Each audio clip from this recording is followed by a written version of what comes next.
എന്നാണ് പോലീസിനെ അടിക്കുമെന്ന് പറഞ്ഞ് അത് രൂക്ഷമായി എന്നെ മർദ്ദിക്കുകയും അവർ ചെയ്തു. എന്നോട് കൃത്യമായി മറുപടി പറഞ്ഞു, എൻ്റെ കയ്യിൽ 7 ലക്ഷം ഉണ്ടായിരുന്നു സാറ്, ഞാൻ ഇന്ന കടയിൽ കളക്ഷനാക്കിയ പൈസയാണ്. അതായത് നിങ്ങൾക്ക് ഈ ഭീമ ജ്വല്ലറി കെട്ടിടത്തിന്റെ ഉടമയെ അറിയാം? ഭീമ ജ്വല്ലറിന്റെ കെട്ടിടത്തിന്റെ ഉടമ ആരെന്ന് അറിയില്ല. ഒരു ആരും അറിയില്ല. അങ്ങനെ ഉള്ള ഒരു ബന്ധമില്ല. ഭീമ ജ്വല്ലറി ആയിട്ട് ഭീമ ജ്വല്ലറി അല്ല, ഭീമ ജ്വല്ലറിയുടെ കെട്ടിടത്തിന്റെ ഉടമ ആരെന്ന് അറിയില്ല. ആള് എത്ര ആളുണ്ട് ഏതെന്ന് എനിക്കറിയില്ല. പള്ളു എന്ന് പറഞ്ഞ ആരെങ്കിലും പരിചയമുണ്ടോ? ആര്? നമസ്കാരം.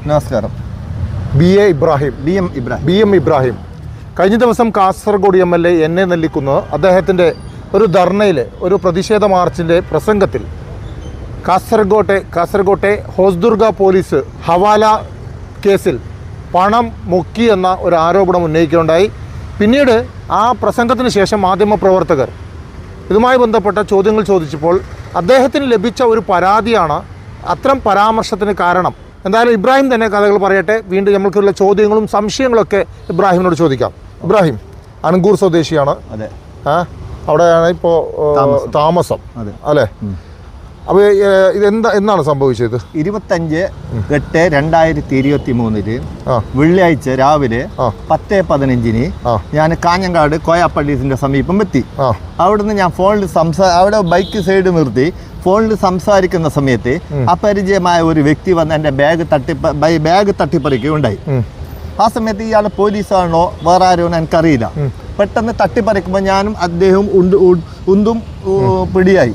ആ പിടിയാകുന്ന സമയത്ത് അവരുമായി ഒച്ചത്തിൽ വിളിച്ചു പറഞ്ഞ് കള്ളൻ ഞാൻ പോലീസാണ്, ഞാൻ അവൻ കള്ളനാണ് എന്ന് പബ്ലിക്കിനെ വിളിച്ചു കൂട്ടുകയും പബ്ലിക് കൂടുകയും തുടർന്ന് എൻ്റെ ഞാൻ ഇട്ടിരുന്ന ഷർട്ട് പാൻറ് മുഴുവൻ അഴിച്ചു മാറ്റുകയും എന്നെ ഓടിക്കുകയാണ് ചെയ്ത്. ആ സമയത്ത് എൻ്റെ കയ്യിലുള്ള പൈസ അവർ അടിച്ചു മാറ്റി. പിന്നെ കുറച്ച് കഴിഞ്ഞതിന് ശേഷം ഇദ്ദേഹം കാഞ്ഞങ്ങാട് പോലീസ് സ്റ്റേഷനിലേക്ക് ഫോൺ ആക്കുകയും തുടർന്ന് 2 പോലീസ് ജീപ്പ് സംഭവ സ്ഥലത്തേക്ക് വന്ന് എന്നെ സെർച്ച് ചെയ്ത് പിടിക്കുകയും എന്നാണ് പോലീസിനെ അടിക്കുമെന്ന് പറഞ്ഞ് അതിരൂക്ഷമായി എന്നെ മർദ്ദിക്കുകയും അവർ ചെയ്തു. തുടർന്ന് മർദ്ദനത്തിന് അബോധാവസ്ഥയായപ്പോൾ എന്നെ കാഞ്ഞങ്ങാട് ജില്ലാ ഹോസ്പിറ്റലിൽ കൊണ്ടുപോയി പ്രാഥമിക ശുശ്രൂഷ എനിക്ക് തന്നു. എന്താണ് ഗ്ലൂക്കോസ് തന്നു, ഇഞ്ചക്ഷൻ വെച്ചു, ടാബ്ലറ്റ് തന്നു, ഇങ്ങനത്തെ മുതലായവ തന്ന് അതെല്ലാം തന്നതിന് ശേഷം 2 മണിക്കൂർ കഴിഞ്ഞതിന് ശേഷം ഹോസ്ദുർഗ പോലീസ് സ്റ്റേഷനിൽ കൊണ്ടുപോയി എന്നെ ഇരുത്തിയതിന് ശേഷം 2 മണി സമയത്ത് എൻ്റെ വൈഫിന് ഫോൺ ആക്കാനുള്ള ഒരു ഫോൺ ഒരു പോലീസുകാരൻ തന്നു. തുടർന്ന് വൈഫും 3 കുട്ടികളും 3 മണിക്ക് സമയത്ത് ഹോസ്ദുർഗ പോലീസ് സ്റ്റേഷനിലേക്ക് എത്തി. അവർ 7:30 മണി വരെ ആ സ്റ്റേഷനിൽ എത്തി. പൊതുവെ എൻ്റെ കയ്യിൽ നിന്ന് 7 ലക്ഷം രൂപ ഇവരെ തട്ടിപ്പറിച്ചു. 7:30 മണിക്ക് അതിനുശേഷം ഞങ്ങൾക്ക് ഇവരായിട്ട് ഒരു ലിങ്കുമില്ല. എൻ്റെ പോലീസ് സ്റ്റേഷനിൽ ഇരുത്തി. ഈ തട്ടിപ്പറിച്ച പോലീസുകാരനും പുറമെ നിന്ന് സംസാരിക്കുന്ന ഞങ്ങൾക്ക് കാണുന്നു. ഞാൻ സ്റ്റേഷൻ്റെ അകത്താണുള്ളത്, ഇവർ വെളിയിൽ നിന്ന് സംസാരിക്കാൻ ഞങ്ങൾക്ക് കാണുന്നു.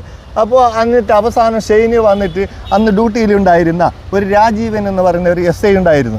അദ്ദേഹത്തിന് സംഭവം എന്തെന്ന് തന്നെ അറിയില്ല. അദ്ദേഹത്തിനോട് പറഞ്ഞു ഈ കക്ഷീൻ്റെ പേരിൽ കേസെടുക്കണം, ജാമ്യത്തിൽ കേസെടുത്ത് വിട്ടെന്ന് പറഞ്ഞ് അദ്ദേഹം പോവുകയും ചെയ്തു. തുടർന്ന് ഞാൻ അന്ന് അതേ സമയത്ത് തന്നെ ആ സ്റ്റേഷനിലേക്ക് വിജിലൻസ് സ്പെഷ്യൽ ബ്രാഞ്ചിന്റെ ഒരു പോലീസുകാരൻ വന്നു. അയാളുടെ പേര് SI എന്ന് തോന്നുന്നു, അശോകനാണ് അദ്ദേഹത്തിന്റെ പേര്. അദ്ദേഹം വന്ന് എന്നോട് ചോദിച്ചു, നിങ്ങൾക്ക് എവിടെ നിന്നാണ് പണം, എവിടുന്ന് കൊണ്ടുവന്ന് എവിടെയാണ് കൊണ്ടുപോകുന്നത് എന്നെല്ലാം എന്നോട് ചോദിച്ചു. ആ സമയത്ത് ഞാൻ അദ്ദേഹത്തിനോട് കൃത്യമായി മറുപടി പറഞ്ഞു, എൻ്റെ കയ്യിൽ 7 ലക്ഷം ഉണ്ടായിരുന്നു സാറ്, ഞാൻ ഇന്ന കടയിൽ കളക്ഷനാക്കിയ പൈസയാണ്, ഞാൻ ഫെഡറൽ ബാങ്കിലേക്ക് ഡെപ്പോസിറ്റ് ചെയ്യാനും വേണ്ടിയിട്ട് വന്നതാണ്. കാഞ്ഞങ്ങാടാണ് ഫെഡറൽ ബാങ്കിന്റെ ATM ആ സമയത്തുള്ളത്, കാസർഗോഡ് ഇല്ല. CDM സിസ്റ്റമാണ്. അങ്ങനെ ഇവിടത്തേക്ക് വരുമ്പോഴേക്ക് ഒരാൾ വന്നിട്ട് തട്ടിപ്പറിച്ച ആളറിയുമെന്ന് അറിയിച്ചു.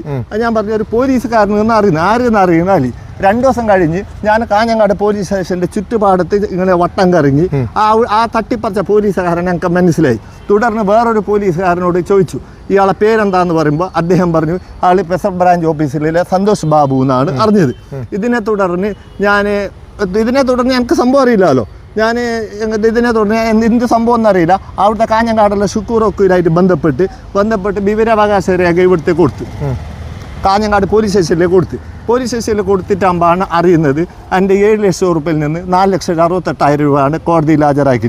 തുടർന്ന് എനിക്ക് സംശയം വന്ന് 7 ലക്ഷം ഉറുപ്പുള്ള ഈ സാധനത്തെ എന്താ 4,67 ഹാജരാക്കി. തുടർന്ന് വീണ്ടും അപ്പീൽ നൽകി മേലധികാരികൾക്ക്. അപ്പീൽ എല്ലാം ചെയ്തതിൻ്റെ എല്ലാ കോപ്പി എൻ്റെ കയ്യിലുണ്ട്. നിങ്ങൾക്ക് വേണം തരാം, ഞാൻ കള് പറയുന്നില്ല. അപ്പീൽ കൊടുത്തരാം. അപ്പീൽ കൊടുത്തിട്ടാകുമ്പോൾ അവർ പറഞ്ഞ് ഇത് കറക്റ്റ് തന്ന മറുപടി കറക്റ്റാണ്, അത്രയാണ് എമൗണ്ട് എന്നുള്ളത്. അവസാനം ഞാൻ കോടതിയിൽ ഇതിൻ്റെ അടിസ്ഥാനത്തിൽ വക്കീലിൻ്റെ നാമനിർദ്ദേശം ഇതെല്ലാം ഇത് മനസ്സിലാക്കിയതിന് ശേഷം വക്കീലിനോട് ചോദിച്ചിട്ട് ജില്ലാ പോലീസ് മേധാവിക്ക് കംപ്ലൈൻറ്റ് കൊടുത്തു, പോലീസ് അതോറിറ്റിക്ക് സെല്ലിൽ കൊടുത്തു, പിന്നെ സ്പെഷ്യൽ ബ്രാഞ്ച് ഓഫീസർക്ക് കൊടുത്തു, കേരള മുഖ്യമന്ത്രിക്കും പരാതി നൽകി. പരാതി നൽകിയതല്ലാതെ നാളെ ഇതുവരെ ആയിട്ട് ഒരു മറുപടി എനിക്ക് വന്നിട്ട. മൊബൈലിൽ ഒരു OTP മെസ്സേജ് വന്നു, നിങ്ങളെ അന്വേഷിക്കുന്നുണ്ട് നിങ്ങളെ പരാതി, തുടർനടപടിയിലേക്കായി പോലീസ് ഡിപ്പാർട്ട്മെന്റിലേക്ക് അയച്ചു വിട്ടുനിന്ന് പറഞ്ഞിട്ട് ഒരു മെസ്സേജ് അല്ലാതെ വേറൊരു സംഭവം വന്നിട്ട. അപ്പോൾ ഓഫ് ചെയ്തു കുറച്ചേരം ഒരു മെസ്സേജും വന്നില്ല. ഇതാണ് യഥാർത്ഥ സംഭവം നടന്നത്. അന്ന് തന്നെ സ്പെഷ്യൽ ബ്രാഞ്ച് ഓഫീസറായ അശോകൻ സാറിനോട് സംഭവം ഞാൻ വിശദീകരിച്ച് ചോദിച്ചു, സാർ എൻ്റെ കയ്യിൽ നിന്ന് 7 ലക്ഷം ഉറുപ്പല്ല പിടിച്ചിന്, അത് കോടതിയിൽ ഏകദേശം ഞാൻ വിവരാവകാശ നിയമപ്രകാരം അതിൽ കാണുന്നത് 4,68 ബാക്കി 2,32,000 രൂപ എവിടെ പോയി എന്ന് പറയുമ്പോൾ അവർ പറഞ്ഞു, ഞാൻ അന്നത്തെ DSP ആയിരിക്കുന്ന ഷിബി സാറിനോട് സംഭവം എല്ലാം പറഞ്ഞിരിക്കുന്നത്, ഞാനിപ്പോൾ റിട്ടയർഡ് ആയി എന്നാണ് അദ്ദേഹം പറഞ്ഞത്. ഇതാണ് നിങ്ങൾക്കുള്ള അനുഭവം. ഇനി ഞാൻ ചോദിച്ചു, അതായത് നിങ്ങളെ ഇതുമായി ബന്ധപ്പെട്ട പരാതി മുഖ്യമന്ത്രിക്ക് നൽകിയിരുന്നു. ഇതുമായി ബന്ധപ്പെട്ട് അന്നത്തെ DYSP ആയിരുന്ന സ്പെഷ്യൽ ബ്രാഞ്ച് DYSP ആയിരുന്ന മനോജ് താങ്കളെ വിളിപ്പിച്ചിട്ടുണ്ടായിരുന്നു അല്ലേ? വിളിപ്പിച്ചിട്ടുണ്ടായിരുന്നു. അന്ന് നിങ്ങളുടെ പരാതി മനോജ് സാറിന് നിങ്ങൾ അറിയിച്ചു. ഈ 7 ലക്ഷം രൂപ 7 ലക്ഷം രൂപ നിങ്ങളുടെ കയ്യിൽ ഉണ്ടായിരുന്നു എന്ന് അന്ന് ചോദിച്ചിരുന്നോ? ചോദിച്ചിരുന്നു. എന്തുകൊണ്ട്, എന്താണ് അപ്പോൾ മറുപടി നൽകിയത് നിങ്ങൾ? മറുപടി മാനേജർ സാറ് ഇലക്ഷന്റെ തിരക്കാണ്, അന്നെ മാനേജ് ഓഫീസറിന്റെ ഓഫീസിൽ ഇരുത്തിയിട്ട് നിനക്ക് ഷൈനിനെ അറിയുമെന്ന് ചോദിച്ചു. അറിയുമെന്ന് പറഞ്ഞു. എനിക്ക് സന്തോഷ് ബാബുവിനെ കണ്ടാൽ അറിയുന്നത് എങ്ങനെ ഹൈറ്റ് ഉള്ളവനാ, വെയിറ്റ് ഉള്ളതാ, അല്ലെങ്കിൽ പോലീസിന്റെ രൂപം. അപ്പൊ അയാൾ ഞങ്ങൾക്ക് കാണുന്ന രൂപത്തിൽ എങ്ങനെയായിരുന്നു സന്തോഷ് ബാബു, ആ രൂപത്തിനോട് ഞാൻ പറഞ്ഞു കൊടുത്തു. പിന്നെ ഏകദേശം ഒരു 10-15 മിനിറ്റോളം എന്നോട് ചോദ്യം ചെയ്തതിന് ശേഷം ഇദ്ദേഹം എന്ത് ചെയ്തെന്ന് പറഞ്ഞെങ്കിൽ അതിൻ്റെ തൊട്ടടുത്തുള്ള ഒരു SI ഉണ്ടായിരുന്നു, അതേ ഓഫീസിലുള്ള SIനോട് പറഞ്ഞ്, അദ്ദേഹത്തിൻ്റെ പേര് ഞാൻ പറയാം, അദ്ദേഹത്തിനോട് പറഞ്ഞു ഇവൻ്റെ മൊഴി രേഖപ്പെടുത്തി ഒപ്പിട്ടിട്ട് വിടണമെന്ന് പറഞ്ഞു. ആര് പറഞ്ഞു? മഞ്ജൂർ സാർ പറഞ്ഞു. അങ്ങനെ ആ സമയത്ത് ഞാൻ പറഞ്ഞ മുഴുവനും സത്യാവസ്ഥ എന്തെല്ലാം ഉണ്ട് അതെല്ലാം മുഴുവൻ അദ്ദേഹം അതിൽ മൊഴി രേഖപ്പെടുത്തി അവസാനം സിഗ്നേച്ചർ ഇട്ടിട്ട് കൊടുത്തു. 4 ദിവസം കഴിഞ്ഞിരിക്കുമ്പോൾ വീണ്ടും എനിക്ക് ഫോൺ വിളിക്കുന്നു, അത് ഓഫീസർ, താങ്കൾ മൊഴിയിൽ ചെറിയൊരു ഇതുണ്ട് മാറ്റണമെന്ന് പറഞ്ഞിട്ട്. അങ്ങനെ ഞാൻ 4 ദിവസം കഴിഞ്ഞ് ആദ്യം SP ഓഫീസിൽ പോയി, എൻ്റെ മൊബൈൽ വേണം ടെസ്റ്റ് ആക്കാം, അയാളെ നമ്പർ ഉണ്ട് ഇതിൽ, അയാളാണ് വിളിക്കുന്നത്. വിളിച്ചിട്ട് പോയിട്ടാകുമ്പോൾക്ക് ഇവർ കമ്പ്യൂട്ടറിൽ ടൈപ്പ് ആക്കിയിട്ട് പറഞ്ഞ് ഇത് തെറ്റിപ്പോയിന്, വേണമെങ്കിൽ വായിച്ചോ എന്നിട്ട് ഞാൻ വായിക്കാണ്ട് ഒപ്പിട്ടിട്ട് വന്നു. അപ്പം എനിക്ക് കാര്യം മനസ്സിലായി. സംഭവം എന്ന് പറഞ്ഞെങ്കിൽ ആ സമയത്ത് ഞാനും അന്വേഷിച്ച പോലീസ് SI ഉണ്ടായിരുന്നു. അയാൾ സംസാരിച്ചിട്ട് അയാളോട് ഞാൻ പറഞ്ഞു, സാറേ ഈ FIR ഒപ്പിട്ടിനത് രാജീവൻ സാറാണ്, അയാൾ വെറും നിരപരാധിയാണ്, അയാൾക്ക് കേസിനെ പറ്റി ഒരു അനുഭവമില്ല, അയാൾ അറിയില്ല, അയാളൊന്ന് സ്റ്റേഷനിൽ ഞാൻ കണ്ടിട്ട. അപ്പോൾ CI ഷൈൻ സാറാണ് അദ്ദേഹത്തെ നിർബന്ധിക്കുന്നത് കേസെടുക്കണമെന്ന് പറയും. അങ്ങനെ അദ്ദേഹം എടുത്തതല്ലാതെ അദ്ദേഹത്തിന് യാതൊരു പങ്കും ഇതിലില്ല എന്ന് പറയുമ്പോൾ അദ്ദേഹം പറഞ്ഞു എന്താ പറഞ്ഞ എന്നോട് ഒരു മറുപടി, നീ പറഞ്ഞ കാര്യം മുഴുവൻ ശരിയാണ്, പക്ഷേ FIR അദ്ദേഹം ഒപ്പിട്ട് പോയില്ലേ, ഇപ്പൊ നീ കേസ് കൊടുത്താലും പ്രതിയാന്നതാരാ, ഇദ്ദേഹമല്ലേ എന്നാണ് എന്നോട് ചോദിച്ചത്. ഈ അന്വേഷിക്കുന്ന പോലീസ് ഉദ്യോഗസ്ഥനും ഈ രാജീവൻ SIയും ഒരേ നാട്ടുകാരനാണ്. അപ്പൊ സുഹൃത്തുക്കൾ തമ്മിലുള്ള അഡ്ജസ്റ്റ്മെന്റ് ആണ് എന്ന് ഞാൻ ആ സമയത്ത് മനസ്സിലാക്കി. അന്ന് മൊഴി 2ാമത്തെ ദിവസം 4 ദിവസം കഴിഞ്ഞ് മൊഴി രേഖപ്പെടുത്തി. വീണ്ടും 4 ദിവസം കഴിഞ്ഞ് ആദ്യം എന്നെ വിളിപ്പിക്കുന്നു. ഈ ചെറിയൊരു പൈസ നഷ്ടപ്പെട്ട ഒരു കേസിന് 3 പ്രാവശ്യം സ്പെഷ്യൽ ബ്രാഞ്ച് വിളിപ്പിക്കുന്നു. എന്നിട്ട് അവിടുന്ന് വീണ്ടും മൊഴി രേഖപ്പെടുത്തുന്നു. എന്നിട്ട് അതിൽ അവർ എന്തോ എഴുതി ചേർത്ത് എന്നായിരിക്കാണ് എൻ്റെ നിഗമനം. കാരണം എൻ്റെ ഫസ്റ്റത്തെ മൊഴിയിൽ പോലീസും ഇവരും പ്രതികളാണെന്നുള്ള 100% മൊഴി കൊടുത്ത്, ആ മൊഴി എടുത്ത് ഇവരെ വായിച്ചിട്ട് ഇവരെ മൊഴിയെല്ലാം എടുത്തിട്ട് ഇവർക്ക് എന്തെങ്കിലും ഡിഫറൻസ് ഉണ്ട്. ആ ഡിഫറൻസ് എൻ്റെ ഈ കമ്പ്യൂട്ടറിൽ ഇവർ എന്നെ പ്രിന്റ് ചെയ്തിട്ട് ഒരു പേപ്പർ എടുത്തിട്ട് ഇവിടെ ഒപ്പിടുമെന്ന് പറഞ്ഞു. ഞാൻ ഇവിടെ ഒപ്പിട്ട് കൊടുത്തു. നിങ്ങളോട് വായിച്ചു വെക്കാൻ അവിടെ ആവശ്യപ്പെട്ടിരുന്നില്ല? വായിച്ചു വെക്കാൻ ആവശ്യപ്പെട്ടില്ല. 3ാമത്തെ പ്രാവശ്യം വായിക്കാൻ ആവശ്യപ്പെട്ടില്ല. 2ാമത്തെ പ്രാവശ്യം ആവശ്യപ്പെട്ടിരുന്നു? 2ാമത്തെ പ്രാവശ്യം ഞാൻ വായിച്ചില്ല. 3ാമത്തെ പ്രാവശ്യം ആവശ്യപ്പെട്ടില്ല. അല്ല. ഓക്കെ. ഇപ്പോൾ സാധാരണ പോലീസ് സ്റ്റേഷനിൽ ഞങ്ങളൊക്കെ കാണുന്നത് അല്ലെങ്കിൽ ഓരോ ഉദ്യോഗസ്ഥർക്ക് കേസുകൾ നൽകുകയാണ് പതിവ്. അതെ. അത് എല്ലാ കേസും ഐ.പിയുടെ പേരിലാവണമെന്നില്ല. ഇല്ല. അത് രാജീവൻ സാറിന്റെ പേരിലാവാം, അല്ലെങ്കിൽ മറ്റുള്ള ഏതെങ്കിലും പോലീസ് ഓഫീസറിന്റെ പേരിലാവാം, അത് എസ്.ഐമാരുടെ പേരിലാവാം. ഓരോ എസ്.ഐമാർക്ക് ഓരോ കേസുകൾ നിങ്ങൾ നൽകുന്നത് അതാണ് സ്വാഭാവികമായിട്ട് നടക്കാറ്. ഞങ്ങളൊക്കെ കാണുന്നത് ആ രീതിയിലായിരിക്കാം രാജീവൻ വന്നിട്ടുണ്ടാവുക. അല്ല, ഇത് സംഭവം എന്ന് പറഞ്ഞെങ്കിൽ ഇത് പണമിടപാടാണ്. എന്റെ കയ്യിൽ 7 ലക്ഷം പിടിച്ചിരുന്നത് എനിക്കും അറിയാം, സന്തോഷ് ബാബുവിനും അറിയാം. സ്പെഷ്യൽ ബ്രാഞ്ച് ഓഫീസർ സന്തോഷ് ബാബുവിനും അറിയാം. ഈ സന്തോഷ് ബാബു ഈ CI എത്ര ഏൽപ്പിച്ചിട്ടുണ്ടെന്ന് എനിക്കറിയില്ല. എത്ര 7 ലക്ഷം ഏൽപ്പിച്ചിട്ടുണ്ടോ, അല്ലെങ്കിൽ 5 ലക്ഷം ഏൽപ്പിച്ചിട്ടുണ്ടോ, അല്ലെങ്കിൽ ഏൽപ്പിച്ചിട്ടേ ഇല്ലെന്ന് എനിക്കറിയില്ല. അവര് തന്ന കണക്കാണ്. എനിക്ക് ലീഗലായിട്ട് എന്റെ കയ്യിൽ എത്ര ഉണ്ടായി? 7 ലക്ഷം രൂപ ഉണ്ടായി. അപ്പൊ ഞാൻ ചോദിക്കട്ടെ, പിന്നെ അതുമല്ല, ഇവര് ഒറ്റക്ക് വന്നിട്ട് പിടിക്കുക. എന്നെ പിടിക്കണമെങ്കിൽ പോലീസ് സിവിലിൽ വരേണ്ട ആവശ്യമില്ല, യൂണിഫോമിൽ വരാം. ഒറ്റക്ക് വന്നിട്ട് പിടിക്കേണ്ട ആവശ്യമുണ്ടോ? ഞാൻ ചോദിക്കുന്നത്, ഒരു പോലീസുകാരൻ സിവിലിൽ വന്നിട്ട് ഒറ്റക്ക് പിടിക്കേണ്ട ആവശ്യമുണ്ടോ? ചുറ്റുപാടും പബ്ലിക്. അതെന്തുകൊണ്ടാണ് ഒരു പോലീസുകാരൻ വന്നത്, അല്ല കൂടുതൽ പോലീസുകാർ ഉണ്ടായിരുന്നോ എന്നുള്ളത് പരിശോധിക്കേണ്ടിയിരിക്കുന്നു. ഞങ്ങൾക്ക് വിവരത്തിന്റെ അടിസ്ഥാനത്തിൽ ഞങ്ങൾ കുറച്ച് ചോദ്യങ്ങൾ ചോദിക്കാം. അതായത് നിങ്ങൾ ഈ 7 ലക്ഷം രൂപയുടെ രേഖകൾ പോലീസിന് ഹാജരാക്കിയോ? പോലീസ് ആവശ്യപ്പെട്ടാൽ ഹാജരാക്കും. ആവശ്യപ്പെട്ടിട്ടാ അതായത് പോലീസ് അന്വേഷണത്തിൽ കൃത്യമായി പറയുന്ന ഒരു കാര്യം, നിങ്ങൾക്ക് രേഖകൾ ഹാജരാക്കാൻ സാധിച്ചിട്ടില്ല എന്നാണ്. ഞാൻ പറയട്ടാ, എന്റെ FIR ഓൾറെഡി പൈസ പിടിക്കുമ്പോൾ FIR ഇട്ട് കഴിഞ്ഞു. പിന്നെ ഞാൻ സ്റ്റേഷനിൽ വിടുന്നതാണ് ചെയ്യുന്നത്. ഇവർ സ്റ്റേഷനിൽ എത്തിയിട്ട് എന്നോട് രേഖ കൊണ്ടുവരണമെന്ന് ഹാജരാക്കാൻ പറയണം, പറഞ്ഞില്ല. ഒന്ന്. രണ്ടാമത് ഞാൻ വിദേശം ഇവരോട് അതിൻ്റെ പ്രൊസീജിയർ ഞാൻ ലോയർ ഷുക്കൂർ വക്കീലായിട്ട് സംസാരിച്ചു. ഷുക്കൂർ വക്കീൽ പറഞ്ഞു, നിന്റെ രേഖകൾ കൊണ്ടുപോകാൻ ഞാൻ കോടതിയിൽ സബ്മിറ്റ് ചെയ്യാം. ഞാൻ അദ്ദേഹത്തിന് മുഴുവൻ രേഖ കൊണ്ടുകൊടുത്തു. അദ്ദേഹം കോടതിയിൽ സബ്മിറ്റ് ചെയ്തിട്ടുണ്ട്. 7 ലക്ഷം രൂപയുടെ രേഖകൾ കൊടുത്തു. 7 ലക്ഷത്തിൽ 7 രൂപന്റെ മുഴുവൻ രേഖകളും ഷുക്കൂർ വക്കീലിന് ഞാൻ സബ്മിറ്റ് ചെയ്തിട്ടുണ്ട്. എന്ത് രേഖകളാണ് കൊടുത്തത്? അത് ഞാൻ പർച്ചേസ് ബില്ലും ഞാൻ കടയിൽ നിന്ന് ക്യാഷ് കിട്ടിയ റെസീറ്റ് മുഴുവനും. ഞാൻ എത്ര ദിവസത്തെ കാശാണ് അത് പോയത്? അത് ഞാൻ അന്ന് രാവിലത്തെ കളക്ഷനും. ഒരു ദിവസം 7 ലക്ഷം രൂപ കളക്ഷൻ ഉണ്ട്. അതിൽ കൂടുതൽ വരുന്നതുണ്ട്. കാരണം ഞാൻ ചിക്കനാണ് സപ്ലൈ ചെയ്യുന്നത്. എനിക്ക് ഏകദേശം ആഴ്ചക്ക് 3 ലോഡ്, നിങ്ങൾ എന്റെ വീട് സർച്ച് കണ്ടാൽ അറിയാം, ഇന്ന് വണ്ടി വന്നിട്ടുണ്ട്. ആഴ്ചക്ക് 3 ലോഡ് 4 ലോഡ് സാധനം വരുന്നു. അതൊരു 5 ലക്ഷം രൂപ 6 ലക്ഷം രൂപ എന്റെ ബില്ലുണ്ടാകും. അന്ന് പൊതുവെ ഞായറാഴ്ചയും വ്യാഴാഴ്ച കൂടുതലുണ്ടാവും. കല്യാണം ഫംഗ്ഷൻ ഇങ്ങനെ ഉണ്ടെങ്കിൽ 1500-2000 കിലോ ഉള്ള പ്രൈവറ്റ് ഓർഡർ കിട്ടും. അപ്പൊ എമൗണ്ട് കൂടും. പോലീസിന് കൊടുത്തില്ല? പോലീസ് ആവശ്യപ്പെട്ടാലല്ലേ കൊടുക്കുന്നത്. സാധാരണ ഒരു ഹവാല പടം പിടിച്ചു കഴിഞ്ഞാൽ സാധാരണ പോലീസ് സ്റ്റേഷനിൽ ഹാജരാക്കാൻ പറ്റുന്നല്ലോ. ഞാൻ പറയട്ടെ, ഹവാല പിടിച്ചാല് ഹവാലക്ക് ഒരു പ്രത്യേകത ഉണ്ട്. എന്തെന്നറിയാം, ഇത് എവിടുന്ന് ആർക്ക് എവിടെ എങ്ങനെ കൊടുക്കുക, എല്ലാ പോലീസ് സ്റ്റേഷനിലും നിങ്ങൾക്ക് സെർച്ച് ചെയ്തിട്ട് അറിയാം.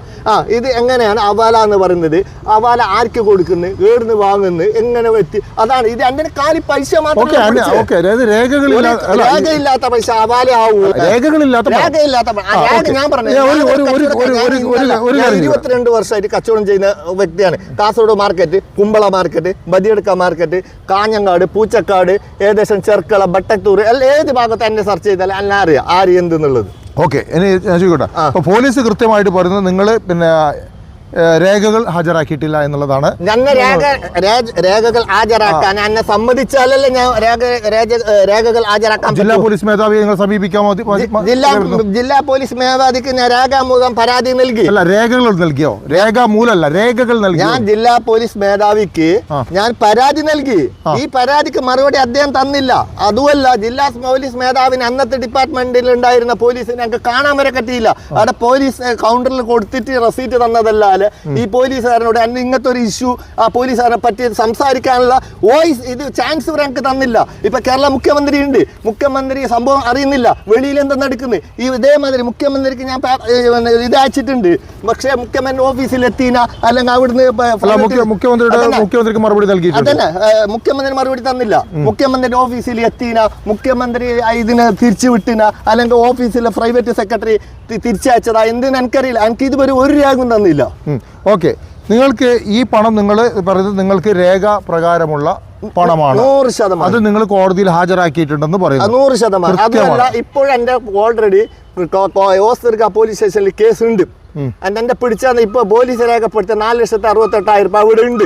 ഞാൻ എന്റെ വക്കീൽ ഷുക്കൂർ വക്കീൽ മുഖേന 7 ലക്ഷം രൂപ കോടതിയിലുണ്ടെന്നും എനിക്ക് കോടതിയിൽ 7 ലക്ഷം രൂപ പോലീസ് പിടിച്ചിനെന്നും 4,68,000 രൂപയാണ് കോടതിയിൽ ഹാജരാക്കിയെന്നും ബാക്കി കൂടെ തുക എന്ത് ചെയ്തിനെന്ന് കോടതി കണ്ടെത്തണമെന്നിട്ട് ഒരു പെറ്റീഷൻ കൊടുത്തിട്ടുണ്ട്. ഇതേ ഇതിലൂടെ ഒരു കാര്യം നിങ്ങളെ കുറിച്ച് കിട്ടിയ വിവരങ്ങൾ പറയാം. അതായത് നിങ്ങൾക്ക് ഈ ഭീമ ജ്വല്ലറി കെട്ടിടത്തിന്റെ ഉടമയെ അറിയോ? ഭീമ ജ്വല്ലറിന്റെ കെട്ടിടത്തിന്റെ ഉടമ ആരെന്ന് അറിയില്ല. അറിയില്ല. ആരെയും അറിയില്ല. ഒരു ആരും അറിയില്ല. അങ്ങനെ ഒരാളായിട്ട് ബന്ധമില്ല. ഭീമ ജ്വല്ലറിയായിട്ട് ഞങ്ങൾക്ക് ഭീമ ജ്വല്ലറി അല്ല, ഭീമ ജ്വല്ലറിയുടെ കെട്ടിടത്തിന്റെ ഉടമ ആരെയും അറിയില്ല. ആള് എത്ര ആളുണ്ട് ഏതെന്ന് എനിക്കറിയില്ല. പള്ളു എന്ന് പറഞ്ഞ ആരെങ്കിലും അറിയാം? പരിചയമുണ്ടോ? ആര്? പള്ളു. പള്ളുവിനറിയും. പള്ളുവിനറിയാം. അയാൾ തന്നെയാണ് ഉടമയാ. അയാളായിട്ട് എന്താണ് നിങ്ങൾക്ക് ബന്ധം? അയാൾക്ക് ഞങ്ങൾ സുഹൃത്ത് ബന്ധമല്ലേ? നേരത്തെയും ഇതുപോലെ താങ്കൾ അദ്ദേഹത്തിന്റെ കാശ് കൊണ്ടു എന്നുള്ളതിന്റെ ഒരു മൊഴിയുണ്ട്. അയാളെ സ്വർണത്തിന്റെ കാശ് നിങ്ങളെ കൊണ്ടുപോയി എന്നുള്ള മൊഴിയുണ്ട്. മൊഴി ആർക്ക് എന്തും പറയാലോ, നിങ്ങൾക്ക് അതൊന്ന് തെളിയിക്കാൻ പറ്റുമോ? അല്ല, മൊഴിയുണ്ട്. മൊഴി ഇപ്പൊ പോലീസ് എന്റെ പൈസ പിടിച്ചിട്ടാ ഞാൻ എന്ത് പറയാൻ പറ്റും? ഒരു മിനിറ്റ്, ഞാൻ ആദ്യം തന്നെ പറഞ്ഞിരുന്നു നിങ്ങൾക്ക് ദഹിക്കണമെന്നില്ലാണ് ചോദ്യം. പള്ളുമായി നിങ്ങൾ നിരന്തരം ഫോണിൽ സംസാരിക്കാറുണ്ട്.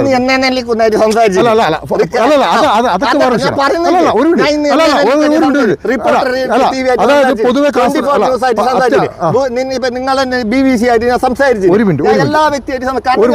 എന്റെ ചോദ്യം, കാരണം ഞാൻ ബാക്കിയുള്ളവരെ പോകണമെന്നില്ല, കാരണം ഞാനൊരു വിഷയത്തിൽ ഇടപെടുന്നത് കൃത്യമായി പഠിച്ചിട്ടും അതുമായി ബന്ധപ്പെട്ടും. അതായത് നിങ്ങൾ നിരന്തരം പള്ളുമായി സംസാരിക്കാറുണ്ട്? എപ്പോഴും ഉണ്ട്. ഇദ്ദേഹത്തിന് ജോലി എന്താണെന്ന് അറിയോ? ഇദ്ദേഹത്തിന് ജോലി ഒന്ന് റിയൽ എസ്റ്റേറ്റ് ഉണ്ട്. എവിടെ? കാസർഗോഡ് ഭാഗത്ത്. വേറെ ഒരു ജോലിയില്ല? റിയൽ എസ്റ്റേറ്റ് ഉണ്ട്. വേറെ ഒരു ജോലിയില്ല? വേറെ ഒരു ജോലിയില്ല. വേറെ ജോലി എനിക്കറിയുന്നിടത്തേക്ക് ഒരു ജോലി ഉറപ്പാണ്. എനിക്കറിയില്ല. ഞാൻ നിങ്ങളെ വോയിസ് നിങ്ങൾ കേൾപ്പിക്കാം. നിങ്ങളെ വോയിസ് നിങ്ങൾ കേൾപ്പിക്കാം. പ്രശ്നമൊന്നുമില്ല. ഞാൻ കാര്യമായിട്ട് പറഞ്ഞതാണ്. നിങ്ങളെ വോയിസ് ഞാൻ നിങ്ങളെ കേൾപ്പിക്കാം. കാരണം ഇതിന് വേറൊരു മൊഴി പറയുന്ന ആൾക്കാരെ ഞങ്ങളെ മുമ്പിലെത്തിക്കാം. കാരണം ഈ പണം ഭീമ ജ്വല്ലറി കെട്ടിടത്തിന്റെ ഉടമയുടെ ആണെന്ന് ഞാൻ പറഞ്ഞാൽ നിങ്ങൾ എന്ത് ചെയ്യും? ഞാൻ വിശ്വസിക്കണ്ടേ? നിങ്ങൾക്ക് എന്തും പറയാലോ. പോലീസാണ് ഇപ്പൊ 7 ലക്ഷം അടിച്ചു മാറ്റിട്ട് പറഞ്ഞ 4,68,000 എന്നുള്ളത് ചെയ്യാൻ പറ്റും? അല്ല, ഞാൻ ചോദിക്കുക, ഈ രേഖകൾ ഭീമ ജ്വല്ലറി അല്ല, ഭീമ ജ്വല്ലറി കെട്ടിടത്തിന്റെ ഉടമ. ഭീമ ജ്വല്ലറിയായിട്ട് ഒരു ബന്ധമില്ല. ആ സ്ഥാപനം അവിടെ നടക്കുന്നുള്ളൂ. ആ കെട്ടിട ഉടമയായിട്ട് നിങ്ങൾ നിരന്തരം സമ്പർക്കം ഉണ്ടായിരുന്നു. നിരന്തരം ഞാനും 10-12 വയസ്സ് മുതൽ ചക്രവസാറിൽ ഷോപ്പുണ്ട്. എൻ്റെ ഷോപ്പ് അവിടെ, ഓൻ്റെ ഷോപ്പ് അവിടെ. ഞങ്ങൾ നിരന്തരം ഇന്നും നിലവിൽ ഞങ്ങൾ സംസാരിക്കാറുണ്ട്. കാസർഗോഡുകാർക്ക് പള്ളു എന്താണ് ചെയ്യുന്നതെന്ന് കൃത്യമായിട്ട് അറിയാം. തൊഴിലാണെന്ന് അറിയാം. തൊഴിലാണ് ചെയ്യുന്നത് എനിക്കറിയില്ല. ഞാൻ പള്ളുമായിട്ട് ഞാൻ നിങ്ങളെ അനിയൻ റപ്പി 10ഓളം കേസുകൾ പ്രതിയാണ്. 10ഓളം കേസുകൾ കാസർഗോഡ് പോലീസ് സ്റ്റേഷനിൽ 1, 2, 3, 4, 5, 6, 7, 8, 9 കേസുകളുണ്ട്. ഡേറ്റ് വേണം പറയാം. 316 2018 FIR നമ്പറാണ് 950/2022, 379 2019, 713 2017. Bekalam police സ്റ്റേഷനിലുള്ള case 736 2011. Kasaragod police സ്റ്റേഷനിൽ വീണ്ടും 74/16 2016. പിന്നെ കാസർഗോഡ് പോലീസിൽ വീണ്ടും 139/18. കാസർഗോഡ് പോലീസ് സ്റ്റേഷനിൽ വീണ്ടും 1082/12. കാസർഗോഡ് പോലീസ് സ്റ്റേഷനിൽ 354/14. കാസർഗോഡ് പോലീസ് സ്റ്റേഷനിൽ 197/12. ഇതിൽ വധക്കേസ്, കൊലപാതകത്തിന്റെ, അത് മാത്രമല്ല വീട് ആക്രമിച്ചതുമായി ബന്ധപ്പെട്ട വകുപ്പുകളാണുള്ളത്. മാത്രമല്ല അടിപിടി കേസുകളുടെ വകുപ്പുകളുണ്ട്. ഇങ്ങനെ തുടർച്ചയായി ഒരു 10ഓളം കേസുകൾ പ്രതിയാണ് റഫീഖ്. റഫീഖും ഈ ഞാൻ പറഞ്ഞ ഈ കെട്ടിട ഉടമയുമായി ബന്ധപ്പെട്ട് നിരന്തരം സമ്പർക്കം പുലർത്തിയിരുന്നു. റഫീഖ് എന്ന് പറഞ്ഞെങ്കിൽ ഒരു പ്രസ്ഥാനത്തിന്റെ, രാഷ്ട്രീയ പ്രസ്ഥാനത്തിന്റെ ഒരു മെമ്പറാണ്. അവന് കേസും വരും. 10 കേസ് വീട് കയറി ആക്രമിക്കല്, സ്ത്രീകൾ അപമാനിക്കല്, ഞാൻ പറഞ്ഞേക്ക്. റഫീഖ് എന്ന് പറഞ്ഞ ഒരു രാഷ്ട്രീയ, ഞാൻ പ്രതിദാനം ചെയ്യുന്ന രാഷ്ട്രീയ പാർട്ടി ഒന്നുമല്ല. സമരവുമായി ബന്ധപ്പെട്ടുണ്ടായ കേസുകളല്ല. രാഷ്ട്രീയ പാർട്ടി ആകുമ്പോഴേക്ക്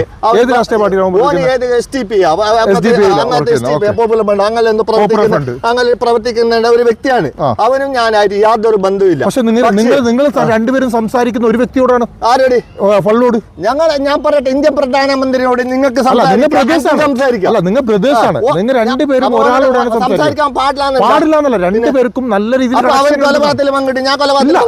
രണ്ട് രീതിയിലും ഒരേ ആൾക്കാർ കണക്ഷൻ ചെയ്യുന്നുണ്ട്. ആ സമയത്ത് നിങ്ങളുടെ ഫോൺ കോളുകളും വരുന്നുണ്ട്. എന്റെ ഫോൺ കോൾ ഞങ്ങൾക്ക് ചിലപ്പോൾ എന്തെങ്കിലും പൈസ ആക്കാൻ വേറെ ബുദ്ധിമുട്ട്, ഞാൻ ചിലപ്പോൾ കടം വാങ്ങോ, ഇല്ലെങ്കിൽ ഞങ്ങൾക്ക് എന്നോട് വണ്ടി വാങ്ങേണ്ടി വരൂ, അല്ലെങ്കിൽ വേറെ എന്താ ആവശ്യം അങ്ങ് ഫോൺ ചെയ്തു. അതായത് അവന് പോകുന്ന ചില റൂട്ടുകളിൽ നിങ്ങളുടെ ഫോൺ കോളിന്റെ സാന്നിധ്യം ഉണ്ടായിരുന്നു ആ സമയത്ത്. നിങ്ങളുടെ അനിയന് അത് പള്ളുവിന്റെ ആവശ്യത്തിന് നിങ്ങൾ അനിയൻ പോയ സമയത്ത് നിങ്ങളുടെ ഫോൺ നമ്പർ സാന്നിധ്യം ഉണ്ടായിരുന്നു. എന്റെ ഒരു അങ്ങനത്തെ ഞാൻ ഓനായിട്ട് ഒരു ലിങ്ക് ഇല്ല. എല്ലാ രാഷ്ട്രീയ നേതാക്കൾക്കും അറിയൂ ഞാൻ പൊതുവെ രാഷ്ട്രീയത്തിൽ ഇല്ലാത്ത ഒരു വ്യക്തിയാണ്, സംഘടനയിലില്ലാത്ത ഒരു വ്യക്തിയാണ്, മതസംഘടനകളിലോ ഏതൊരു നിങ്ങളിപ്പോ പറഞ്ഞ സാമ്പത്തികമായി കേസ് വരാൻ ഇല്ലാത്ത ഒരു വ്യക്തിയാണ്. നിങ്ങളെ ഞാൻ കുറിച്ച് പറഞ്ഞില്ല. ഈ പള്ളുമായി ബന്ധപ്പെട്ട് നിങ്ങൾക്ക് സാമ്പത്തിക ഇടപാടുണ്ട് എന്ന് നിങ്ങൾ പറഞ്ഞു. പള്ളുവിന്റെ ഒരു സാമ്പത്തിക ഇടപാട് ഞങ്ങളില്ല. നിങ്ങൾ പറഞ്ഞതാണ്, ഞാൻ പറഞ്ഞല്ല. ഞാൻ പള്ളു നിങ്ങൾ പറഞ്ഞാൽ ഞാൻ കടം വാങ്ങിക്കാൻ വിളിക്കും അങ്ങനെ വിളിക്കാലോ. ഇപ്പൊ നിങ്ങൾ പറഞ്ഞത് പള്ളുവിന് നീ ഫോൺ ആക്കുന്നില്ലേന്ന്. ഫോൺ നിരന്തരം ഞാൻ പറയട്ടെ, ഫോൺ എടുത്തില്ലെങ്കിൽ ചിലപ്പോ എന്റെ എന്തെങ്കിലും ആവശ്യം. കാരണം ഇത് ഞാൻ പറയാൻ കാരണം എന്താ അറിയോ, ഇതില് അതായത് നിങ്ങൾ പരാതി കൊടുക്കുന്ന 5 മാസം കഴിഞ്ഞിട്ടാണ്. പോലീസ് സ്റ്റേഷനിൽ നിങ്ങൾ പണം നഷ്ടപ്പെട്ടതുമായി ബന്ധപ്പെട്ട് പരാതി നൽകുന്ന 5 മാസം കഴിഞ്ഞിട്ടാണ്. എന്തുകൊണ്ട് 5 മാസം ലേറ്റായി? 5 മാസം ലേറ്റായത് ആദ്യം നിങ്ങൾ ഒന്ന് ശ്രദ്ധിക്കാം. ഞാൻ 25/10/2023 എന്നെ പിടിക്കുന്നു പോലീസ്. യോസർഗ പോലീസ് സ്റ്റേഷനിൽ രാവിലെ 10:10 രാവിലെ പിടിച്ചിട്ട് രാത്രി 7:30 എന്നെ വിടുന്നത്. ഈ പൊതുവെ 102 CRP വകുപ്പിൽ ഏത് പോലീസ് സ്റ്റേഷനിൽ പിടിച്ചെങ്കിലും അരമണിക്കൂറിൽ പുറത്തിറങ്ങുന്ന ഒരു കേസാണ്. ഇപ്പൊ കാസർഗോഡ് പോലീസ് സ്റ്റേഷൻ ആയെങ്കിലും കാഞ്ഞങ്ങാട് ഇങ്ങനെ വേണം അന്വേഷിക്കാം. എന്തുകൊണ്ട് എന്നെ രാത്രി 10:30 മണി വരെ നിർത്തി? കാരണം എൻ്റെ കയ്യിൽ പൈസ കട്ടിന്. ഇത് ഞാൻ തുറന്നു പറയുന്ന ഈ പോലീസുകാർക്ക് ബോധ്യമുണ്ട്.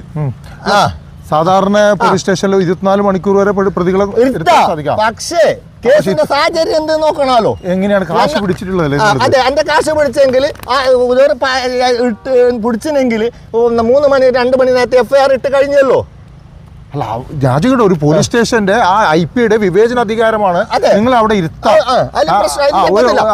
രണ്ടാമത് ഞങ്ങൾക്ക് ഒരു FIR-ന്റെ കോപ്പി അവർ തന്നില്ല. ഒരു കേസ് നമ്പറിന് ഒരു സംഭവം 2023 ഈ സംഭവം നടക്കുന്നത്. FIR-ന്റെ കോപ്പി കിട്ടണമെങ്കിൽ ഒന്ന് ടൂണാല് പോയി കഴിഞ്ഞാൽ ഞങ്ങൾക്കറിയില്ല. ഞങ്ങൾക്ക് ഇതിനെപ്പറ്റി പ്രൊസീജിയറിൽ ഞാൻ ആദ്യമാണ് ഈ കാര്യത്തിലല്ല പോലീസ് സ്റ്റേഷനിൽ പോകുന്നത്. ഞാൻ ചോദിക്കുന്നത് അപ്പൊ 5 മാസം എന്തിനാണ് വെയിറ്റ് ചെയ്തത്? എന്തിനാലും വിവരാവകാശ നിയമം കൊടുത്തെങ്കിൽ എത്ര ടൈം കിട്ടും അപ്ലൈ കിട്ടാൻ? 30 ദിവസം. അത് റീ അപ്പീൽ കിട്ടണമെങ്കിൽ 30 ദിവസം കൂടി പിടിച്ചോ? അപ്പൊ എത്ര? 60 ദിവസം. 60 ദിവസം. ഇതിനെപ്പറ്റി വക്കീലും ഞാൻ ഡിസ്കസ് ചെയ്യണമെങ്കിൽ എത്ര വേണോ? അല്ല ഞാൻ ചോദിക്കട്ടെ, നിങ്ങൾക്ക് പണം നഷ്ടപ്പെടുന്നത് ഇത്രയാണ് രേഖപ്പെടുത്തി. നിങ്ങൾക്ക് ഈ FIR എഴുതുമ്പോൾ അവിടെ നിങ്ങളുടെ ഒപ്പൊന്നും ജില്ലാ സമിതി ഒന്നും വായിക്കാൻ പറ്റില്ല. ഇത് വെള്ളരിക്കപ്പെട്ടാണ് മാതിരിയാണ് അവർ ചെയ്തത്. അത് എങ്ങനെയാണ് നിങ്ങൾ പറഞ്ഞത്? പോലീസ് സ്റ്റേഷനിൽ ക്യാമറ ഉണ്ട്. ക്യാമറ കയറുന്നടല്ല ബാക്കി എല്ലാ ഭാഗത്ത് ക്യാമറ വെക്കാത്തന്റെ ഒരു ക്യാമറ വെക്കണം. ഞാൻ നിന്റെ പേർക്ക് ക്യാമറ വെക്കുമ്പോ 4 ഭാഗത്ത് നീ വെക്കുന്നു. എന്തിന്?